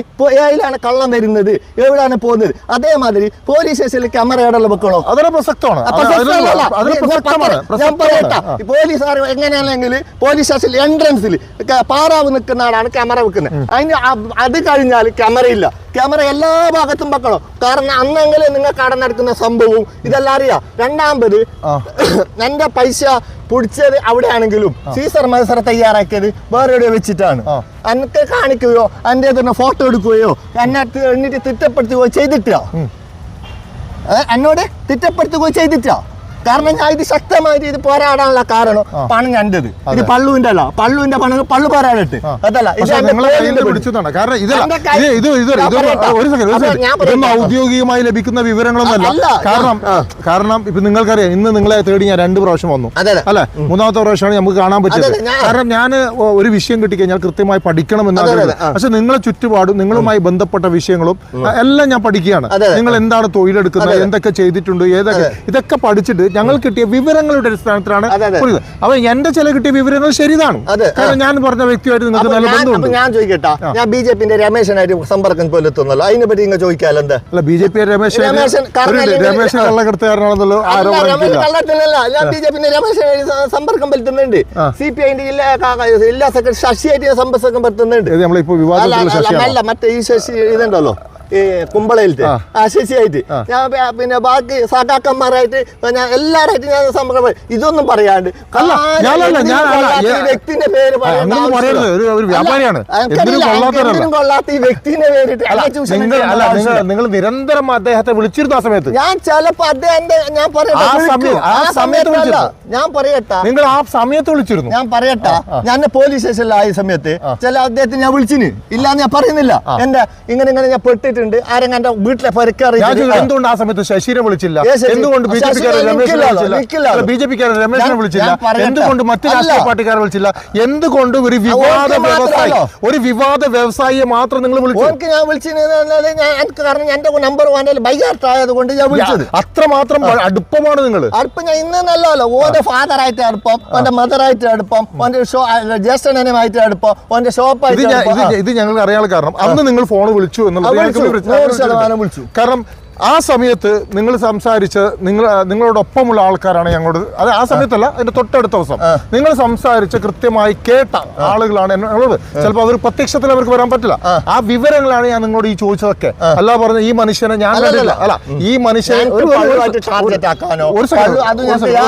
ഒരു സെക്കൻഡ് ഇതുമായി ബന്ധപ്പെട്ട് എനിക്കൊരു സ്വപ്നം കണ്ടതോ അല്ലെങ്കിൽ വേറെ എന്തെങ്കിലും അത്ഭുത സിദ്ധിയിൽ അറിഞ്ഞൊന്നല്ല. നിങ്ങളെ കുറിച്ച് പഠിച്ചപ്പോൾ നിങ്ങളെ കുറിച്ച് മനസ്സിലാക്കിയപ്പോൾ എനിക്ക് കിട്ടിയ ഒരു വിവരങ്ങളാണ്.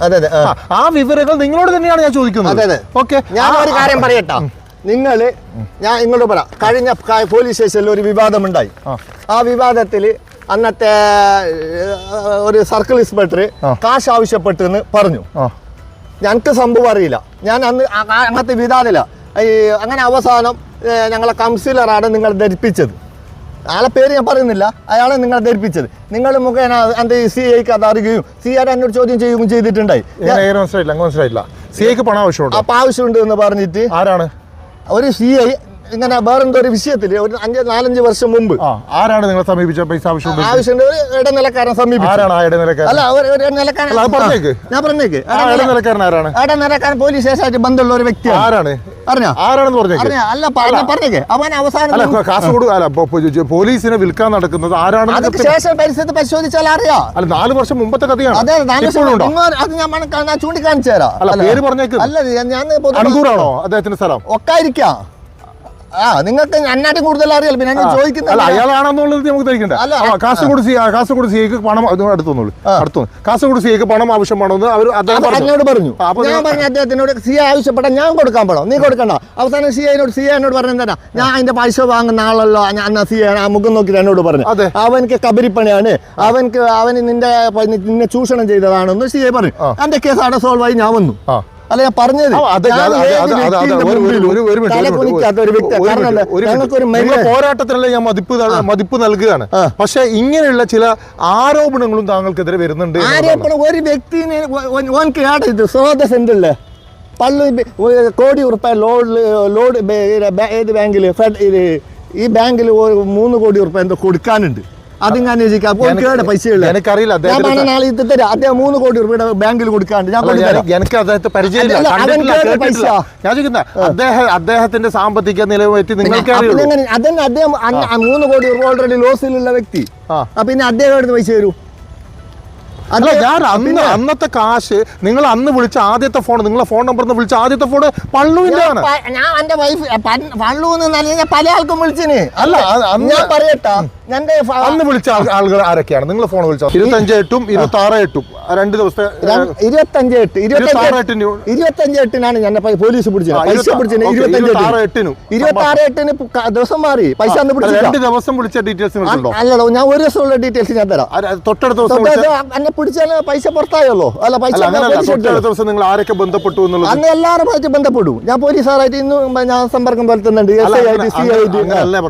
അങ്ങനെ ഒരു ആരോപണം വരുമ്പോ നിങ്ങൾക്ക് അത് ക്ലിയർ ആക്കാൻ അറിയാം. ഈ നമ്പർ ഏതൊക്കെ കോഴിക്കച്ചവടക്കാര നമ്പർ ഇതിൽ എത്രയോ നമ്പർ ഉണ്ട്. ഇതല്ലേ പക്ഷേ ഇത് ഒരാളോട് വിളിച്ചാൽ ആവാല പണിയെന്ന് ഒരാളും പറയാൻ ചാൻസ് ഇല്ല. ഇതിൽ ഞാൻ ഇതിൽ പള്ളുവിന്റെ നമ്പർ ഏതാണ്? പള്ളുവിന്റെ നമ്പർ ഏതെന്നായിട്ട് ഞങ്ങൾക്ക് പറയാൻ പറ്റില്ല. ഞങ്ങൾക്ക് നോക്കാണ്ട് പറയാൻ പറ്റില്ല. കാണാത്ത നമ്പറാണ്. അതെ, പള്ളുവിനെ പ്രത്യേകം നിങ്ങൾ താങ്കൾക്ക് നേരെ വന്നതുകൊണ്ടാണ്. അത് ഞാൻ പറയട്ടെ, ശത്രുക്കള് എന്റെ ശത്രുക്കൾ ഈ പറയുന്ന വ്യക്തിയെ എനിക്ക് നേരിട്ട് ഒരു ബന്ധവുമില്ലാത്ത വ്യക്തിയാണ്. എനിക്ക് ഈ പറയുന്ന ഈ പള്ളു എന്ന് പറയുന്ന വ്യക്തി എനിക്ക് നേരിട്ട് അറിയില്ല. അതിനേക്കാൾ കൂടുതൽ നിങ്ങളെ അറിയാം. പല സ്ഥലത്തും നിങ്ങൾ ഞങ്ങൾ അതറിയാം. ഓക്കെ, കോഴിയുമായി ബന്ധപ്പെട്ട എല്ലാം കണ്ടിട്ടുണ്ട്. പക്ഷെ ഞാൻ ചോദിക്കുന്നത് ചോദിക്കുന്നത്, അങ്ങനെ ഒരു ആരോപണം കൂടി നിങ്ങൾക്ക് വരുമ്പോൾ അതിന് കാരണം ഒന്നല്ലെങ്കിൽ ആ സമയത്ത് നിങ്ങൾ പോലീസിന് രേഖകൾ ഹാജരാക്കിയില്ല എന്ന് പോലീസ് റെക്കോർഡുകൾ പോലീസ് റെക്കോർഡ് എന്നെ ഞാൻ പറയട്ടെ, എന്നെ 10:10 പിടിച്ച ഞാൻ 7 മണി ശേഷം അല്ല, നേരത്തെ 2 മാസം വിവരാവകാശമൊക്കെ കഴിഞ്ഞ് വിട്ടു, ഇനി 3 മാസം ലേറ്റ് ആയത് എന്തിനാണ്? ഞാൻ കാരണം അല്ലെങ്കിൽ ഞങ്ങൾക്ക് ഇത് എന്നല്ലെങ്കിൽ ഇപ്പൊ വിവരാവകാശത്തിൽ കറക്റ്റ് ഞങ്ങൾക്ക് പ്രൊസീജിയർ അറിയണം, ഇത് എങ്ങനെയാണ് തന്റെ പോക്ക്. 2 മാസം കഴിഞ്ഞ് പിന്നെയും 90 ദിവസം എടുത്തു നിങ്ങൾ പരാതി നൽകാൻ? ഇല്ലല്ല, ഞാൻ പരാതി നൽകിയത് എത്രാം തീയതി 25/8 പിടിച്ചിട്ട് ഞാൻ പരാതി നൽകുന്നത് വക്കീൽ മുഖേന സംസാരിച്ചിട്ട് പരാതി നൽകുന്നത് ഈനാണ് ഏകദേശം 1 മാസമാണ്. 4 മാസം 1 മാസമാണ്. 9/1/2020 പരാതി നൽകുന്നത്. 7/1 ഇതിൽ കൃത്യമായി രേഖപ്പെടുത്തിയിട്ടുള്ള ഡേറ്റ് ആണ് 9/1/2021 ആദ്യ പരാതി ഞാൻ വിജിലൻസിന് അയക്കുന്നത്. എന്റെ പ്രൂഫ് ഉണ്ട്. 7/1 അല്ല, നിങ്ങൾ അയച്ച ഡേറ്റ് ആണ്, പക്ഷെ ഇത് പോലീസ് രേഖപ്പെടുത്തിയിരിക്കുന്ന, അതായത് അവരുടെ കയ്യിൽ കിട്ടിയിരിക്കുന്ന 9/1/2024 അന്ന് അന്വേഷിച്ചിരുന്നു. ഇത് അന്ന് അന്വേഷിച്ചിരുന്നു. 6/1/24 അത് നിങ്ങൾ വിജിലൻസിന് ലെറ്റർ ലെറ്ററല്ല, മെയിൽ അയച്ചു. എൻക്വയറി വന്നു. ഓക്കെ, അപ്പൊ ഞാൻ അന്ന് നിങ്ങൾ അവർക്കും രേഖകൾ കൊടുത്തില്ല, വിജിലൻസിന് രേഖകൾ കൊടുത്തില്ല.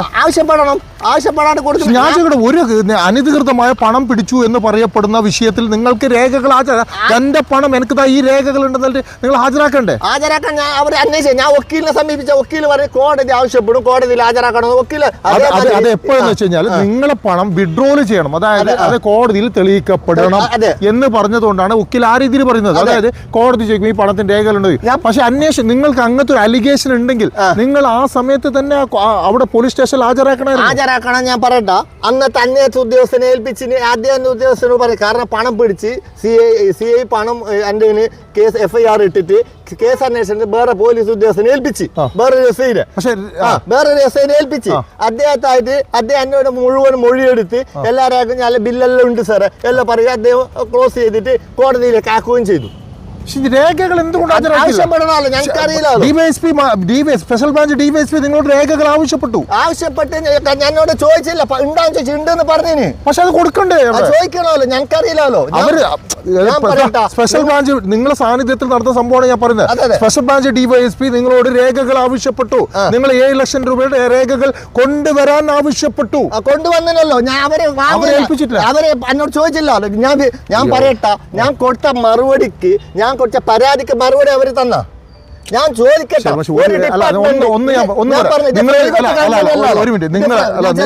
നിങ്ങളെ പരാതിയിൽ ഇങ്ങനെ ഒരു സംശയം വരാനുണ്ടായ കാരണം തന്നെ ഈ ഒരു കാലതാമസവും നിങ്ങൾ നടത്തിയ ഈ എന്താ പറയുന്ന ഇത്തരം ഒരു സംഭവങ്ങളൊക്കെയാണ് ഈ പരാതിയിൽ സംശയം ഉണ്ടാകുന്നത്. അതല്ലെങ്കിൽ നിങ്ങൾ പറയുമ്പോൾ നമുക്ക് പൂർണ്ണമായി വിശ്വസിക്കാമായിരുന്നു.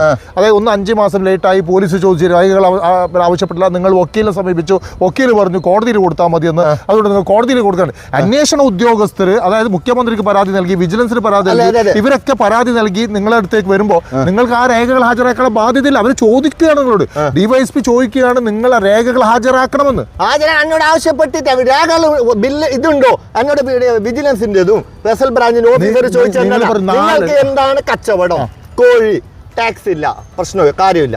അദ്ദേഹം ചോദിച്ച ചോദ്യമാണ്, നിങ്ങൾക്ക് എന്താണ് കച്ചവടം, GST ഇല്ല, കാര്യമില്ല. അങ്ങനെ പറഞ്ഞ് എന്നെ ഒഴിവാക്കിയതാണ്. കാരണം അങ്ങ് പറഞ്ഞാൽ മനസ്സിലായോ? എന്നോട് അവർ ചോദിച്ചു ബില്ല് ആവശ്യപ്പെട്ടിരുന്നു. മനോജ് നിങ്ങളോട് ആവശ്യപ്പെട്ടിരുന്നു. മനോജ് സാർ എന്നോട് പറഞ്ഞു ബില്ല് ഉണ്ടാന്ന് ചോദിച്ചു. മനോജ് സാർ ഒരേ പ്രാവശ്യം ഞാൻ മീറ്റ് ചെയ്യുന്ന ഒരേ പ്രാവശ്യം ബില്ല് കൊണ്ടുവരാൻ ആവശ്യപ്പെട്ടിരുന്നു. ഞാനോട് പറഞ്ഞു ബില്ല് ഉണ്ടായി, പോലീസ് രേഖകളിലുള്ള അതന്നെ ബില്ല് എന്നോട് ആവശ്യപ്പെട്ടു, ഉണ്ടാന്ന് ചോദിച്ചു, ഞാൻ ഉണ്ട് എന്ന് പറഞ്ഞു. അപ്പൊ അദ്ദേഹം പോയി. അപ്പൊ ബില്ല് വാങ്ങേണ്ട ഞാൻ കേസാ പോലീസുകാരല്ലേ, ബില്ല് വാങ്ങണ്ടേ? നിങ്ങൾ അവിടെ കൊടുത്തോ? അവര് വാങ്ങണ്ടേ? ഞങ്ങൾക്കറിയില്ല. കൊടുത്തോ? അവര് 3 പ്രാവശ്യം എന്നെ വിളിപ്പിച്ചിനാ. അപ്പൊ എന്തുകൊണ്ട് ബില്ല് ചോദിച്ചില്ല? അല്ല, മനോജ് ചോദിച്ചോടെ. മനോജ് സാർ ഒരു പ്രാവശ്യമാണ് ഉണ്ടായിരുന്നത്. മനോജ് സാർ പോയതിനു ശേഷം ഇലക്ഷൻ ആയി, പിന്നെ 2 പ്രാവശ്യം എന്നെ അവിടുന്ന് വിളിപ്പിച്ചു. 2 പ്രാവശ്യം അവിടുന്ന് വിളിപ്പിച്ചു. അദ്ദേഹം 1 വർഷമായിട്ട് നടക്കുകയാണെന്നാണ് ഇദ്ദേഹം അവകാശപ്പെടുന്നത്. നിരവധി സ്ഥലങ്ങളിൽ പരാതി നൽകിയിട്ടുണ്ട്. അത്ര പരാതികളിൽ ഇദ്ദേഹം അന്വേഷണവും വന്നിട്ടുണ്ട്. ആ അന്വേഷണം മുഖ്യമന്ത്രിക്ക് നൽകിയ പരാതിയിലും അവരുണ്ട്, മുഖ്യമന്ത്രിയുടെ അന്വേഷണം വന്നിട്ടുണ്ട്. അദ്ദേഹത്തിന് ഈ അന്വേഷണത്തിനൊക്കെ ഇദ്ദേഹം ഇദ്ദേഹം പങ്കെടുത്തിട്ടുണ്ട്, അന്വേഷണം ഭാഗമായിട്ടുണ്ട്.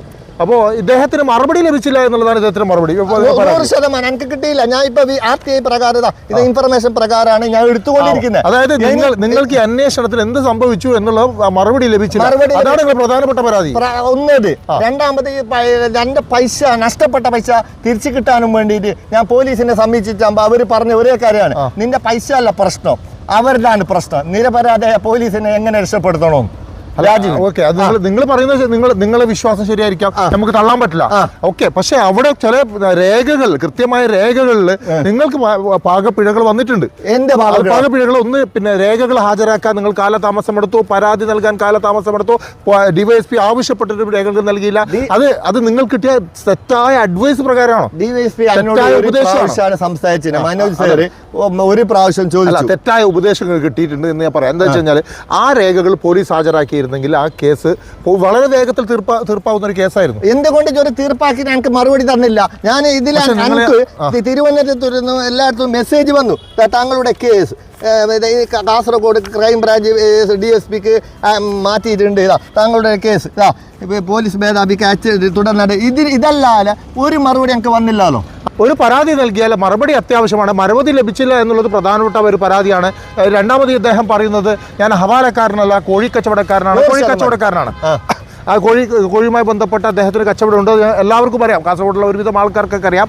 അദ്ദേഹത്തിൻ്റെ മുകളിൽ ഉയർന്നു വരുന്ന ഒരു ആരോപണം, തൊട്ടടുത്ത ദിവസം കാസർഗോട്ടെ ഒരു വിവാദ വ്യവസായി, അദ്ദേഹത്തിൻ്റെ പേരൊക്കെ നേരത്തെ പറഞ്ഞു കഴിഞ്ഞു, ഇനി വീണ്ടും പറയുന്നില്ലല്ലോ, പള്ളു എന്നറിയപ്പെടുന്ന ഒരു വ്യവസായി ബന്ധപ്പെട്ട് നിരന്തരം സമ്പർക്കം, ആ സമ്പർക്കമാണ് ഇപ്പോൾ ഇദ്ദേഹത്തിന് സംശയം നിലനിർത്തുന്നത്. വ്യവസായവുമായി ബന്ധപ്പെട്ട് ആ പണമാണോ എന്നൊരു സംശയം ചിലർക്കെങ്കിലും ഉണ്ടായെങ്കിൽ തെറ്റു വരാൻ പറ്റുമോ? 100% തെറ്റല്ല. എന്റെ കയ്യിൽ പൈസ തെറ്റ് പറയാൻ പറ്റുമോ? ആവശ്യമില്ലല്ലോ. കാരണം കാരണം നിങ്ങൾ തൊട്ടടുത്ത ദിവസം സംസാരിച്ചതൊക്കെ കേട്ട ആൾക്കാരുണ്ട്, അതാണ്. ഞാൻ ആരുള്ള നിങ്ങളൊന്ന് പ്രൊഡ്യൂസ് ചെയ്യും, ഒരാളെങ്കിലും നിങ്ങളൊന്ന് പ്രൊഡ്യൂസ് ചെയ്യും. കാരണം എനിക്ക് എങ്ങനെയാണ് ഇത്രയും കാര്യങ്ങൾ അറിയൂ? നിങ്ങൾക്ക് ഞാൻ പറയട്ടാ, നിങ്ങൾക്ക് ഒരു കാര്യം അറിയില്ല. ഇത് നിങ്ങൾ പറഞ്ഞത് ഞാൻ എനിക്ക് ഫോൺ വിളിച്ചിട്ടുണ്ടോ? പോലീസിന്റെ നിരന്തരം ഞങ്ങൾ സാമ്പത്തിക ഇടപാട് സാമ്പത്തിക ഇടപാട് അങ്ങനെയുള്ളതല്ല. ഞാൻ ചിലപ്പോ അവനക്ക് ആവശ്യത്തിന് ചിലപ്പോ അവന്റെ വണ്ടി വേണമെങ്കിൽ വിളിച്ചിട്ടുണ്ടാവും, ഇല്ല വേറെ എന്തോ. അതെ, ചിലപ്പോ അവനോട് 3 കോടിയോളം ലോണുള്ള ആളെ അവൻ കേടുന്നു, അതറിയാലോ. ഇപ്പൊ നിങ്ങൾ ഇന്ന ചാനലിലെ ബുറാണ് തലങ്കർ ഈ കാര്യങ്ങളൊക്കെ ഞാൻ പറഞ്ഞുള്ളൂ, അനാവശ്യം പറഞ്ഞിട്ടില്ല. അല്ല, ഞാൻ പറഞ്ഞു അനാവശ്യമായിട്ടൊന്നും അദ്ദേഹത്തിന് പറഞ്ഞിട്ടില്ല, നിങ്ങൾ പറഞ്ഞിട്ടില്ല. ഞാൻ ഇപ്പൊ പറയാം, ഞങ്ങൾക്ക് പോലീസിന്റെ നീതി ലഭിക്കുമെന്നൊന്നും ഞാൻ ഉറപ്പില്ല. എന്താണ് അടുത്ത നടപടി? ഇപ്പൊ ഞാൻ ബഹുമാനപ്പെട്ട കാസർഗോഡ് MLA എന്നെ മുഖേന നിവേദനം നൽകിയിട്ടുണ്ട്. അദ്ദേഹം ഇന്ന് നിയമസഭയിൽ ഇത് അവിടുന്ന് വായിക്കും, അത് വായിച്ചിട്ട് എന്തെങ്കിലും ഒരു നടപടി അല്ലെങ്കിൽ തുടരന്വേഷണത്തിൽ എന്തെങ്കിലും ഒരു ഭാഗം വരുമെന്ന് അദ്ദേഹം എന്നോട് മാത്രമല്ല, കാഞ്ഞങ്ങാട് പോലീസ് സ്റ്റേഷൻ പരിധിയിൽ 2020 മുതൽ 23 വരെ 26 കേസുകളാണ് അദ്ദേഹം പിടിച്ചത്. 26 കേസുകളിലും ഈ 25ാമത്തെ കേസാണ് എൻ്റെ. ഈ ഞാനല്ലാതെ പിന്നെ ഒരാൾ പരാതി നൽകാൻ മുതിർന്നിട്ട. കാരണം അവരെല്ലാം അവാലക്കാരായിരിക്കാം, ഞാൻ അവാലക്കാരനല്ല. ഓക്കെ, ഞാൻ ചോദിച്ചാൽ ഇത്രയും പരാതികൾ. അപ്പൊ നാളെ ഇവരൊക്കെ പറയാണ് എന്റെ പിടിച്ചത് 20 ലക്ഷമാണ്, അവിടെ പോലീസുകാരന് അവിടെ 5 ലക്ഷം എഴുതിയെന്ന് എന്ത് പറ്റും? അവിടെ ഒന്നാമത് ഞാൻ പറയാം, കൃത്യമായി നിങ്ങൾ അവിടെ രേഖകളിൽ ഒപ്പിടുമ്പോൾ എത്രയാണ് കാശ് അവിടെ രേഖപ്പെടുത്തിയെന്ന് നോക്കണമായിരുന്നു. നിങ്ങൾ പോലീസ് സ്റ്റേഷനിൽ കയറിനാ? നിങ്ങൾ ക്രിമിനൽ കേസ് ഉണ്ടോ? നിങ്ങൾക്ക് ക്രിമിനൽ കേസൊന്നുമില്ല, വേറെ ഒരുപാട് ഒരെണ്ണം ചെയ്യണം. ചെയ്തിട്ടാകുമ്പോ അവിടുന്ന് ഇതറിയും. ഇപ്പൊ നിങ്ങളെ ഒരു 10 ലക്ഷം രൂപ കയ്യിലുണ്ടോ? ഞാൻ ഇൻഫർമേഷൻ കൂടെ നിങ്ങളെ പിടിപ്പിക്കണം. പിന്നെ നിങ്ങൾക്ക് അറിയും പോലീസിന്റെ രീതി. പിന്നെ ഇങ്ങനെ വാർത്ത വെച്ചിട്ട് കാര്യമില്ല. നിങ്ങൾ ആദ്യം അടപ്പോ. പിന്നെ അവരെ ഞന്നെ വിട്ടെങ്കിലല്ല, ഞന്നെ 7:30 മണി വരെ അവിടെ നിർത്തിയില്ലേ, എന്റെ ഒരു ചൂഷണം ചെയ്തില്ല. അവസാനം അദ്ദേഹത്തിന്റെ വായിന്ന് വരാത്തൊരു സംസാരം കൂടി പറഞ്ഞു എന്നോട്, അങ്ങനത്തെ സംബന്ധിച്ച്. കാരണം ഒരു പോലീസ് ഉദ്യോഗസ്ഥൻ പറയാത്ത വാക്കാണ്. പക്ഷേ ഞാനൊരു കാര്യത്തിൽ തീർച്ചയായിട്ടും ഇനി ഇത് ഈ ഭാഗത്തുനിന്ന് ഒരു മറുപടി കിട്ടിയില്ലെങ്കിൽ ക്രിമിനൽ 34 ഹൈക്കോടതി ക്രിമിനൽ റെഡ് ഞാൻ ഫയൽ ചെയ്യാനുള്ള തീരുമാനത്തിലാണ് ഞാൻ ഉള്ളത്. ബി എ ഇബ്രാഹിമിന്റെ പരാതി അദ്ദേഹത്തിന് ഇപ്പോഴും ഉണ്ടെന്നാണ് പറയപ്പെടുന്നത്. പക്ഷേ ഇബ്രാഹിമിന്റെ പരാതി ഞങ്ങൾക്ക് പൂർണ്ണമായി ഉൾക്കൊള്ളാൻ സാധിക്കില്ല. പക്ഷെ ആ പരാതിയെ തള്ളിപ്പറയുകയും ചെയ്യുന്നില്ല. പൂർണ്ണമായി ഉൾക്കൊള്ളാൻ സാധിക്കുന്നില്ല, അതുകൊണ്ട് തള്ളിക്കളയാനും പറ്റില്ല. അതല്ല അതൊക്കെ സത്യമാണ്. പക്ഷെ നിങ്ങൾ പറയുന്നത് പൂർണ്ണമായി ഞങ്ങൾ ഉൾക്കൊള്ളെങ്കിൽ വ്യക്തമായ തെളിവുകൾ കാണും. പ്രൂഫ് ഉണ്ടല്ലോ, എവിഡൻസ് ഉണ്ടല്ലോ, എന്റെ ബില്ലുണ്ട്. ഓക്കെ, ആ തെളിവുകൾ നമുക്കെല്ലാം കണ്ടു കഴിഞ്ഞാൽ ഓക്കെ, തെളിവുകൾ കാണണം. തെളിവ് രേഖകൾ കാരണം അന്വേഷണ ഉദ്യോഗസ്ഥർക്ക് മുമ്പിൽ അത് ഹാജരാക്കിയിരുന്നെങ്കിൽ ഇത്രയും കാര്യങ്ങൾ വഷളാകില്ലായിരുന്നു. എന്തായാലും ഇതുമായി ബന്ധപ്പെട്ട അന്വേഷണ റിപ്പോർട്ടുകൾ പോലീസ് മുഖ്യമന്ത്രിക്ക് നൽകിയിട്ടുണ്ട് എന്നാണ് ഞങ്ങൾക്ക് കിട്ടിയ വിവരങ്ങളിൽ നിന്ന് മനസ്സിലാക്കാൻ സാധിക്കുന്നത്. ഇനിയൊരു പുനരന്വേഷണത്തിന് സാധ്യതയുണ്ടെങ്കിൽ ആ അവസരവും ഇദ്ദേഹത്തിന് നൽകുക, കൃത്യമായി ബോധ്യപ്പെടുത്തുക. പോലീസുകാരും ഞങ്ങൾ നേരത്തെ പറഞ്ഞ പോലെ പോലീസുകാരും ഞങ്ങൾക്ക് കാർഡടിച്ച് പറയാൻ സാധിക്കില്ല. കാരണം ഇവരുടെ സർവീസ് റെക്കോർഡുകളൊക്കെ നല്ല ഉദ്യോഗസ്ഥരായിട്ട് തന്നെയാണ് ഞങ്ങൾ ഇതുവരെ മനസ്സിലാക്കിയിട്ടുള്ളത്. ഇന്നലെ മുതലാണ് ഇദ്ദേഹത്തിൻ്റെ പേര് കാര്യങ്ങൾ പറയുന്നത്. എല്ലാ കാര്യം അന്വേഷണ വിധേയമാകട്ടെ. നന്ദി, നമസ്കാരം. Thank you sir.